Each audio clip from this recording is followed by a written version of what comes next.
Hello friends, welcome to Mentora classes. आज की class होगी हमारी यूपीएससी पीवाईक्यू 2023 के।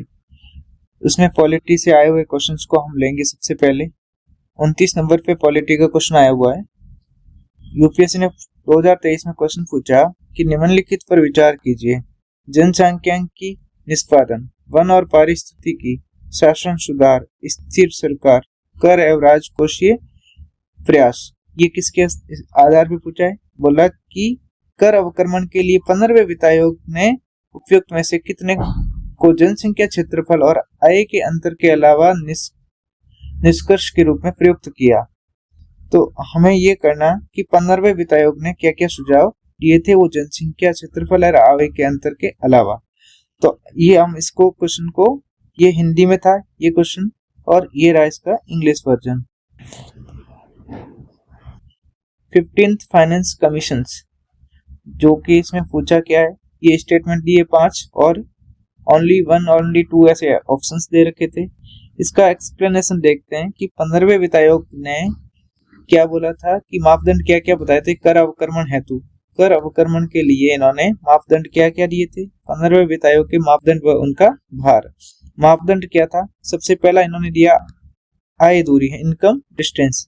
भारांश इनका लिया या 45%। इनका उद्देश्य क्या है इसका? कि पिछड़े राज्य को अधिक हिस्सा देने, क्षेत्रीय असमानता को कम करना। ये कहा है कि पिछड़े राज्य को अधिक हिस्सा देना उनका, और क्षेत्रीय असमानता है उसको कम करना। ये आय दूरी का मापदंड रखा और इसका भारांश दिया 45%। वो इसलिए कि आय क्षेत्रीय असमानता है उसको कम करना। दूसरा मापदंड दिया जनसंख्या, पॉपुलेशन 2011 की दी है इन्होंने। भारांश कितना रखा? 15%। संसाधनों का वितरण वास्तविक जनसंख्या के आधार पर करना चाहिए। कहा कि संसाधन है उनका वितरण कैसे हो? वास्तविक जनसंख्या के आधार पर। तो जनसंख्या कौन सी ली? 2011 की। क्षेत्रफल में मापदंड दिया क्षेत्रफल, एरिया, उसका 15% रखा। भारांश बड़े राज्यों की प्रशासनिक लागत को ध्यान में रखना था। बड़े राज्य थे, उनकी प्रशासनिक लागत थी, उनको ध्यान में रखते हुए ये बनाया गया। वन और पारिस्थितिकी यानी फॉरेस्ट एंड इकोलॉजी, इसका भारांश कितना दिया? 10%। कहा कि पर्यावरण संरक्षण को क्या करना? प्रोत्साहित करना है। आगे का जनसंख्या की प्रदर्शन, डेमोग्राफिक परफॉर्मेंस, जो कि कितना दिया? 12.5%। बेहतर जनसंख्या नियंत्रण वाले राज्यों को पुरस्कार देना। इसका उद्देश्य क्या रहा था? जनसंख्या की प्रदर्शन, डेमोग्राफिक परफॉर्मेंस को आधार पे 12.5% को इसका भारांश रखा। इनका उद्देश्य था कि बेहतर जनसंख्या नियंत्रण किया है उन राज्यों को क्या देना? पुरस्कृत करना। कर प्रयास यानी टैक्स एफर्ट्स, छठा मापदंड इनके द्वारा 15वें वित्त आयोग ने का छठा मापदंड था उनका कर प्रयास, जो कि इनका भारांश था 2.5%। आगे बताया कि अपने स्तर पर अधिक कर संग्रह करने वाले राज्यों को बढ़ावा देना। अपने खुद के स्तर पर जो राज्य कर को संग्रह कर सकते हैं उनको राज्यों को बढ़ावा देना। ये था हमारा 29 नंबर पे आया हुआ क्वेश्चन 2023 में। इसको आंसर लगाते हैं। ये हमने पढ़ा, अब आंसर लगाते हैं कि क्या क्या बोला था कि 15वें वित्त आयोग ने क्या क्या बताया। तो हमने अभी पढ़ा कि डेमोग्राफिक ये आया, आगे आया फॉरेस्ट एंड इकोलॉजी, ये भी हमने पढ़ लिया। ये गवर्नेंस नहीं पढ़ा हमने।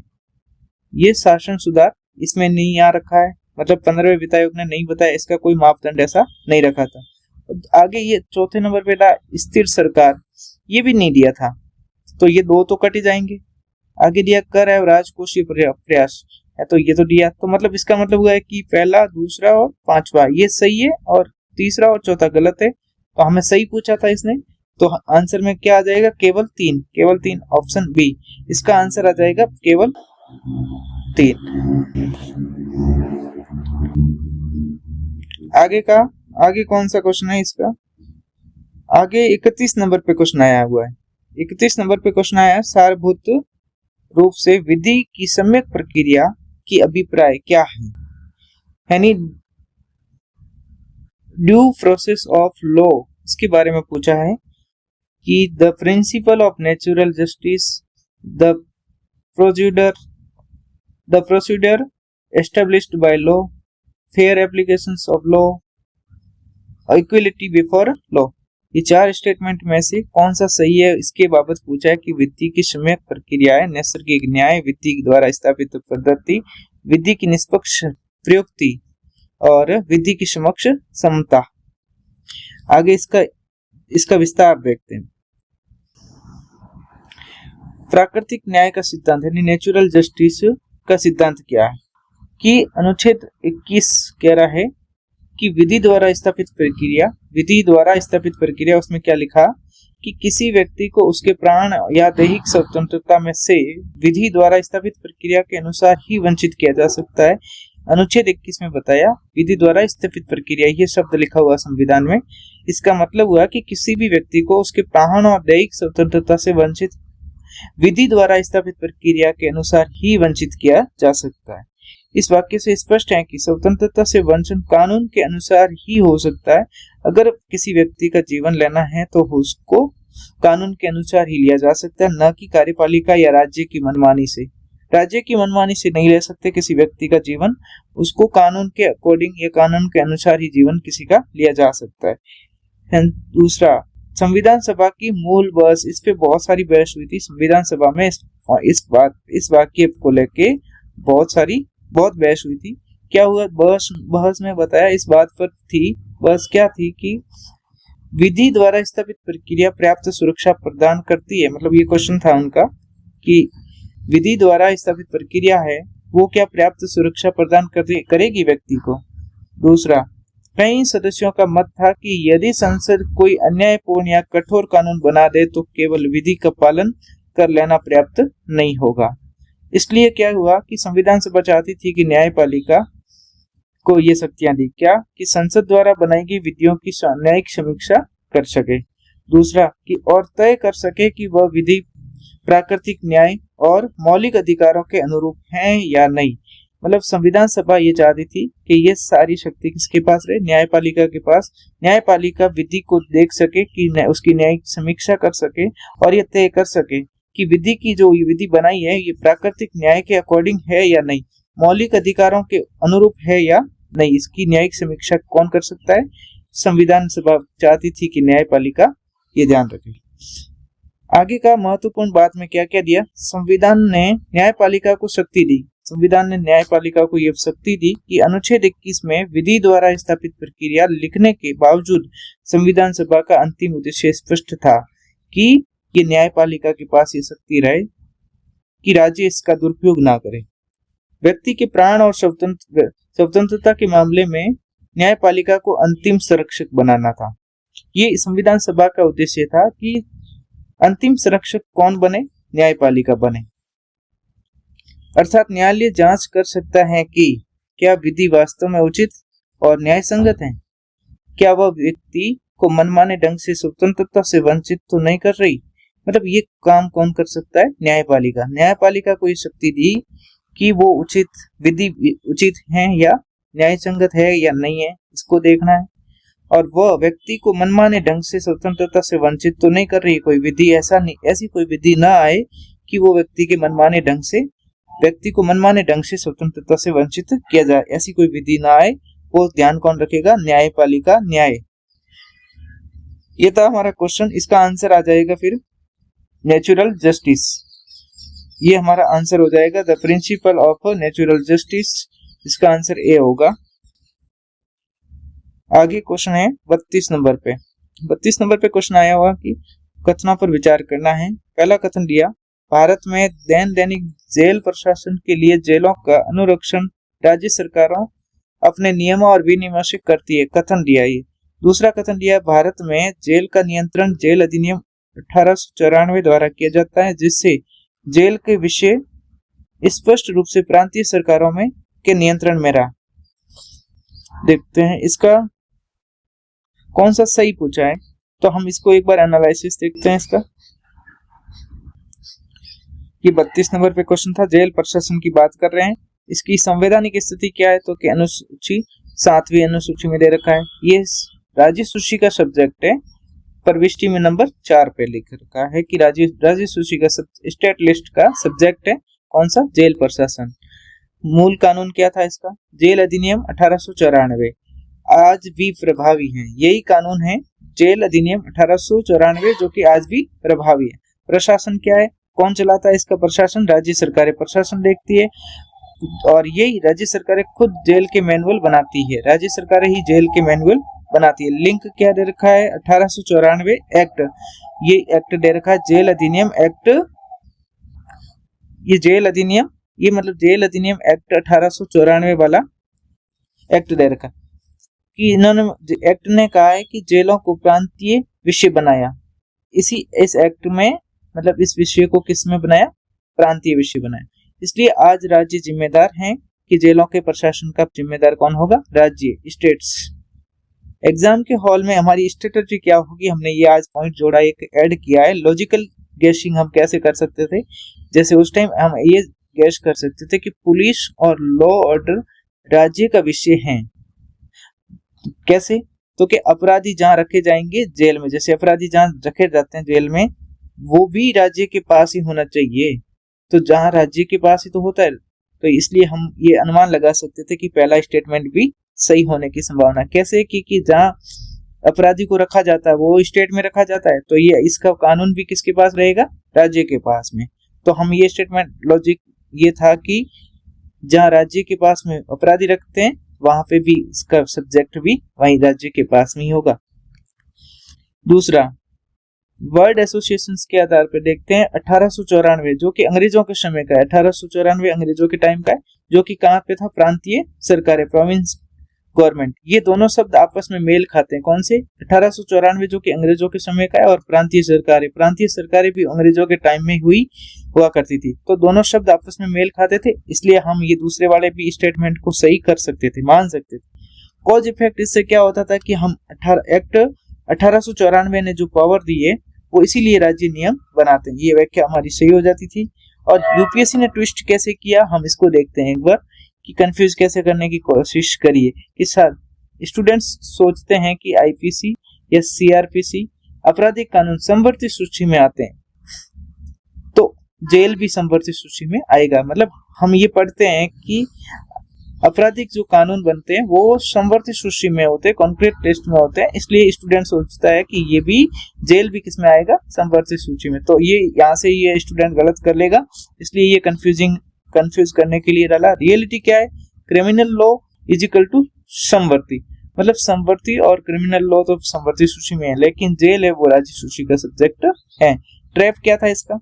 अगर विकल्प में जेल मैनुअल मॉडल 2016 या सेंट्रल गवर्नमेंट कंट्रोल लिखा है तो भी वो गलत ही होगा, ये ट्रैप हो सकता था। तो हमारा ये क्वेश्चन था और हमने स्ट्रेटेजी भी देखी। इसका आंसर क्या आएगा तो देख सकते हैं हम कि इसका ये दोनों ही सही है और इसकी व्याख्या भी सही कर रहा है, तो इसका आंसर आ जाएगा ये वाला, क्योंकि ये राज्य सरकारें इसका नियम बनाते हैं और सब्जेक्ट कौन सा है? राज्य मतलब स्टेट लिस्ट के ही सब्जेक्ट है, और किसके अकॉर्डिंग बनाते हैं? जेल अधिनियम 1894 के। तो ये स्टेटमेंट 2 है। स्टेटमेंट 1 की क्या करता है? व्याख्या भी करता है। तो ये क्वेश्चन हमारा ए आंसर आ जाएगा। आगे देखते हैं, आगे हमारा क्वेश्चन आ रखा है, ये 32 नंबर पे था और 33 नंबर क्वेश्चन देखते हैं। 33 पे बोला निम्नलिखित में से कौन सा एक कथन है किसी देश के संविधान के मुख्य प्रयोजन को सर्वोत्तम रूप से प्रतिबिंबित करता है? ये आवश्यक विधियों के निर्माण के उद्देश्य का निर्धारण करती है। ये राजनीतिक पदों और सरकार के सर्जन को सुगम बनाती है। ये सरकार की शक्तियों को परिभाषित और सीमाबद्ध करता है। ये सामाजिक न्याय, सामाजिक समता और सामाजिक सुरक्षा को प्रतिभूत करता है। ये हमें बोला ये है कि किसी भी देश का संविधान है उसका मुख्य प्रयोजन क्या होता है, ये बताना है। इसका आंसर क्या आएगा? हम एक बार इसको पूरा विस्तार में देखते हैं, फिर आंसर पे आएंगे। संविधानवाद यानी कॉन्स्टिट्यूशनलिज्म। मुख्य उद्देश्य क्या है संविधान का? कि सरकार की शक्तियों को परिभाषित करना। संविधान में क्या लिख रखा है? सरकार की परिभाषा लिख रखी है, मतलब सरकार क्या क्या काम करेगा वो विस्तार में लिख रखा होता है, और इस संविधान के द्वारा ही सरकार को सीमित रखा जा सकता है या सीमित किया जाता है। तो आगे कहा है कि कोर सिद्धांत क्या है? कि संविधानवाद कोर सिद्धांत है जो कि क्या करता है? सरकार को सीमित करता है। इसका तर्क क्या है? कि बिना सीमा के सरकार तानाशाही हो जाए। अगर सीमा नहीं लगाई जाए, संविधान के द्वारा सरकार पे लिमिटेशंस नहीं रखी जाए, तो सरकार कैसी हो जाएगी? तानाशाही। सुरक्षा क्या किससे दे रखी है? राज्य की मनमानी से सुरक्षा दे रखी है। किसको? नागरिकों के अधिकारों की रक्षा की।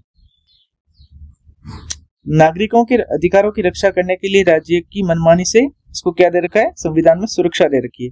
एग्जाम हॉल में हम कैसे सोच सकते थे, ये स्ट्रेटेजी कैसी रहती थी हमारी? एलिमिनेट कैसे करते? ऑप्शन ए बी डी इन तीनों ऑप्शन में क्या लिखा है? संविधान के कार्य दे रखे हैं या लक्ष्य दे रखे हैं। पर लेकिन ऑप्शन सी में क्या रखा है? ये संविधान का अस्तित्व या सार है, और जो कि हमारे क्वेश्चन की डिमांड है। और गोल्डन रूल के जहां भी संविधान का उद्देश्य पूछे, जहां उद्देश्य पूछे, उत्तर हमेशा सीमित सरकार ही आएगा, लिमिटेशंस ऑफ पावर ही आएगा। अब आंसर को देखते हैं, क्वेश्चन को वापस पढ़ते हैं। पूछा है कि सर्वोत्तम मुख्य प्रयोजन यानी chief purpose of the constitution पूछा है। तो इसका स्टेटमेंट 1 देखो, मैंने बोला ए बी डी इन ये तीनों ऑप्शंस क्या है?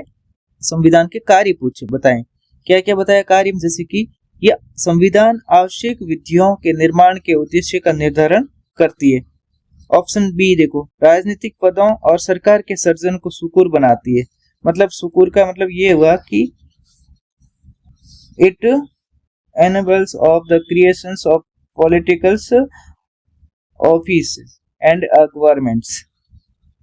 ऑप्शन डी को देखते हैं, ये सामाजिक न्याय, सामाजिक समता और सामाजिक सुरक्षा को प्रतिभूत करता है।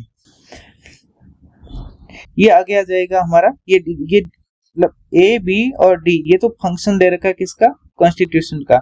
ऑप्शन सी देख रखा है, ये सरकार की शक्तियों को परिभाषित और सीमाबद्ध करता है। तो हमारा आंसर क्या आ जाएगा? सी।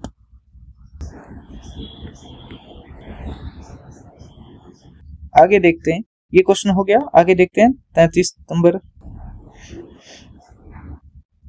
34 नंबर पे क्वेश्चन आया है कि संविधान संशोधन के लिए व्यापक रूप से माना गया है कि मूल अधिकारों की न्यायिक व्याख्या को अधिभूत करने के लिए अधिनियमित किया गया था।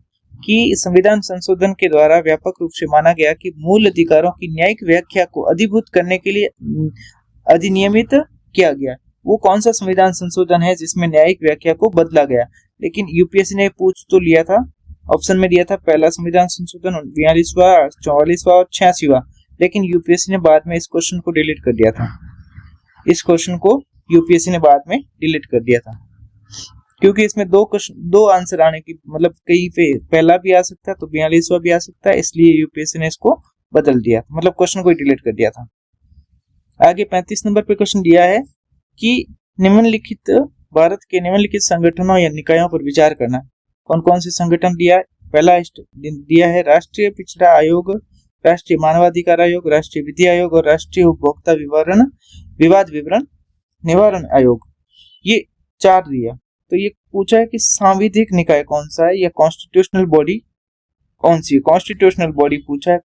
इन्होंने 4 दिया है कि national commission for backward class, national human rights commission, national law commission and national consumer dispute redressal commission. ये 4 कमीशन दे रखे हैं और पूछा कि कॉन्स्टिट्यूशनल कौन से हैं, कि संवैधानिक कौन से, संविधान में कौन कौन से दे रखे हैं, ऐसे ये पूछा है। तो हम ये सबसे पहले इसकी व्याख्या देखते हैं, फिर आंसर पे आएंगे। ये 34वां क्वेश्चन यूपीएससी ने रिमूव कर दिया है, delete this question. 35 number question पे दिया इन्होंने कि राष्ट्रीय पिछड़ा वर्ग आयोग एनसीबीसी, नेशनल ये हो गया राष्ट्रीय पिछड़ा वर्ग आयोग। स्थिति क्या है इसकी, यानी संवैधानिक स्थिति है। कहाँ पे अनुच्छेद कौन सा है? 338 बी, आर्टिकल अनुच्छेद 338 बी में इसका उल्लेख कर रखा है एनसीबीसी का, जैसे क्या हो जाएगा? ये संवैधानिक हो जाएगा। मतलब क्योंकि अनुच्छेद में दे रखा है, संविधान के अनुच्छेद 338 में इसका उल्लेख कर रखा है, इसलिए बॉडी कौन सी हो जाएगी? कॉन्स्टिट्यूशनल है। आगे इसमें कौन से संशोधन पहले, क्योंकि मूल संविधान में ये एनसीबीसी नहीं था, बाद में जोड़ा गया, क्योंकि जैसे कि ये कैपिटल वर्ड आता है, जिसमें भी जिस अनुच्छेद में कैपिटल आ जाए उसमें ये क्या होगा? 338 बी, जैसे कि कैपिटल आएगा तो ये होगा कि बाद में जोड़ा गया। जैसे कि ये कौन से अनुच्छेद के द्वारा जोड़ा गया? अनुच्छेद मतलब संविधान संशोधन 102 के द्वारा जोड़ा गया। ये कब हुआ था? 2018 के अंदर। ये पहले स्टैट्यूटरी था, क्योंकि ये पहले संवैधानिक नहीं था। संवैधानिक कब बनाया? ये 102वां संविधान संशोधन किया 2018 के अंदर, तब स्टैट्यूटरी से क्या बन गया? कॉन्स्टिट्यूशनल। अब ये क्या है बॉडी? कॉन्स्टिट्यूशनल बॉडी है। इसकी संरचना क्या होती है? 5 सदस्य होते हैं इसमें। एनसीबीसी में 5 सदस्य होते हैं। कौन कौन होता है? अध्यक्ष होता है, उपाध्यक्ष होता है और 3 सदस्य और अन्य सदस्य होते हैं। तो इसकी नियुक्ति कौन करता है? इनकी नियुक्ति राष्ट्रपति के द्वारा की जाती है। Warrant under hand and seal, यानी मतलब राष्ट्रपति के हस्ताक्षर के द्वारा इनकी नियुक्ति होती है। कार्य क्या है? पिछड़े वर्गों के अधिकारों की रक्षा करना। इसका एनसीबीसी का कार्य है कि पिछड़े वर्गों के अधिकारों की क्या करनी? रक्षा करनी। इसको शक्तियां दे रखी है, सिविल कोर्ट की शक्तियां दे रखी है। आगे दूसरा हमारा बॉडी दे रखी थी राष्ट्रीय मानव अधिकार आयोग, NHRC। इसकी स्थिति कैसी है? सांविधिक है ना, ये स्टैट्यूटरी है। इसका उल्लेख संविधान में नहीं कर रखा है। ये स्टैट्यूटरी यानी मतलब सरकार ने कानून बना के इसको स्टैट्यूटरी दर्जा दे रखा है। तो एक्ट कौन सा था? 1993 के एक्ट से NHRC एक्ट 1993। संविधान में इसका उल्लेख नहीं है।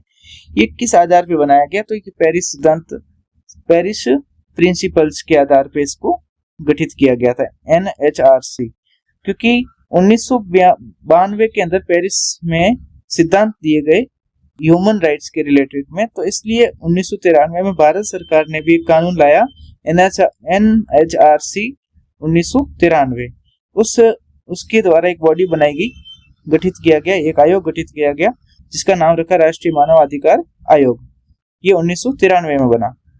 फिर इसकी मतलब इसका सिलेक्शन कैसे होता है? इसकी एक समिति के द्वारा 6 सदस्यीय समिति होती है, उसको अध्यक्ष बनाते हैं। इसके कौन कौन मेंबर होते हैं? तो पीएम होंगे, स्पीकर होंगे मतलब लोकसभा अध्यक्ष होंगे, और डिप्टी चेयरमैन ऑफ राज्यसभा होंगे। राज्यसभा के भी डिप्टी चेयरमैन होंगे। ये ध्यान रखना कि चेयरमैन नहीं है, राज्यसभा के चेयरमैन नहीं है, इसमें चेयरपर्सन ना होकर कौन है? Deputy chairperson. होम मिनिस्टर होंगे एक, और लोकसभा के अपोजिट लीडर होंगे और राज्यसभा के भी अपोजिट लीडर होंगे। तो इसमें मेंबर होंगे एक तो पीएम, प्रधानमंत्री खुद होंगे, स्पीकर मतलब लोकसभा अध्यक्ष होंगे, और राज्यसभा के डिप्टी चेयरपर्सन होंगे, और होम मिनिस्टर और लीडर ऑफ अपोजिट पार्टी के कौन होंगे? लोकसभा के, और लीडर ऑफ अपोजिट राज्यसभा के भी होंगे। तो इसका कार्यकाल कितना होता है? 3 वर्ष तो कार्यकाल होगा, या तो 3 वर्ष होगा या 70 वर्ष, जो भी पहले होगा। मान लो व्यक्ति की आयु 70 वर्ष पहले होगी, 2 वर्ष में ही 70 वर्ष व्यक्ति हो गया, तो उनको रिटायर हो जाएंगे, क्योंकि 70 वर्ष आयु, या तो 70 वर्ष आयु या 3 वर्ष तक वो व्यक्ति कार्यकाल पे कार्यभार संभाल सकता है। प्रकृति कैसी इनकी? सलाहकारी प्रकृति दे रखी, यानी NHRC अगर कोई सलाह दे सकती है, वो सलाह बाध्यकारी नहीं है, ये सिर्फ सलाहकारी प्रकृति इसकी है। तीसरा इन्होंने दिया विधि आयोग, लॉ कमीशन। स्थिति कैसी है? एग्जीक्यूटिव बॉडी है, ना तो ये सांविधिक है ना ही संवैधानिक है, ना ही कैसा है? संवैधानिक है और ना ही सांविधिक है। मतलब ना तो इसको संविधान के अंदर उल्लेख है और ना ही सरकार ने कोई कानून बना के इसको बनाया गया। सरकार ने क्या किया? इसको आदेश निकाला। सरकार एक आदेश के द्वारा इसका गठन किया जा सकता है। लॉ कमीशंस है कि इसको सरकार आदेश के द्वारा गठित किया गया, और हर 3 साल के अंदर इसका पुनर्गठन किया जाता है। कार्य क्या दे रखा है? कानूनी सुधारों पर सलाह देने का काम करता है लॉ कमीशन। उपभोक्ता विवाद विवरण निवारण आयोग, ये क्या है? ये स्टैट्यूटरी बॉडी है जो कि कंज्यूमर प्रोटेक्शन एक्ट 1986 के द्वारा इसको बनाया गया। एक एक्ट लाया सरकार ने 1986 के अंदर, कंज्यूमर प्रोटेक्शन, उस एक्ट के द्वारा उपभोक्ता विवाद निवारण आयोग बनाया। एक आयोग बनाया कब? 1986 के अंदर। एक्ट कौन सा? कंज्यूमर प्रोटेक्शन एक्ट 1986, उसके द्वारा इसका गठन किया गया है, बनाया गया। एग्जाम के अंदर हमारी स्ट्रेटजी कैसी रहेगी, एलिमिनेशन कैसे लगाएंगे? तो टर्मिनोलॉजी देखते हैं। आयोग दिया है, कमीशन, यानी इससे हम धोखा खा सकते हैं। वो कैसे? सोर्स देखते हैं कि जिसका आर्टिकल में उल्लेख हो तो वो कैसा होगा? संवैधानिक होगा, और एक्ट में उल्लेख हो तो वो सांविधिक होगा, स्टैट्यूटरी होगा, और केवल ऑर्डर से बनाए तो एग्जीक्यूटिव होगा। तो हम ये ध्यान रखना है, सिर्फ आयोग से हम इसको नहीं देख सकते हैं, जज नहीं कर सकते कि आयोग है तो इसका मतलब संवैधानिक ही होगा, ऐसा नहीं हो सकता। क्योंकि अनुच्छेद अगर किसी अनुच्छेद में उल्लेख कर रखा होगा तो ही संवैधानिक होगा, नहीं तो नहीं होगा। और एक्ट से होगा तो सांविधिक होगा, स्टैट्यूटरी होगा। और सरकार ने ऑर्डर से बनाया हो तो वो एग्जीक्यूटिव होगा। करंट अफेयर लिंक क्या है? एनसीबीसी 2018 में संवैधानिक बना था।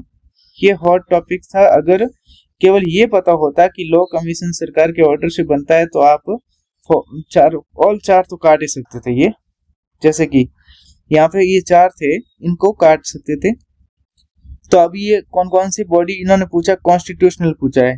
कॉन्स्टिट्यूशनल में हमें अभी देखा कि बॉडी में एक तो ये एनएचआरसी है जो कि संवैधानिक है, और बस एक ही बॉडी है कॉन्स्टिट्यूशनल, बाकी ये स्टैट्यूटरी है जो कि एनएचआरसी है, और ये तो ऑर्डर द्वारा बनाया जाता है, और ये भी हमारी स्टैट्यूटरी। ये मतलब कैसे है? क्योंकि ये भी एक एक्ट के द्वारा ही बनाया गया। तो इस पूरे क्वेश्चन के सिर्फ कौन सा है संवैधानिक, कौन सा है सांविधिक है, नहीं बोला कॉन्स्टिट्यूशनल, तो ओनली वन। इसका आंसर केवल एक आएगा, जो कि कौन सा वाला है? ये वाला। तो ये था हमारा क्वेश्चन यूपीएससी का 2023 में आए हुए क्वेश्चंस। आगे हम और ले आएंगे क्वेश्चन जो भी बचे होंगे पॉलिटी के। आज हमने पढ़ा 34 35 क्वेश्चन आज हमने पढ़ लिए। आगे बाकी देखते हैं अगली क्लास में।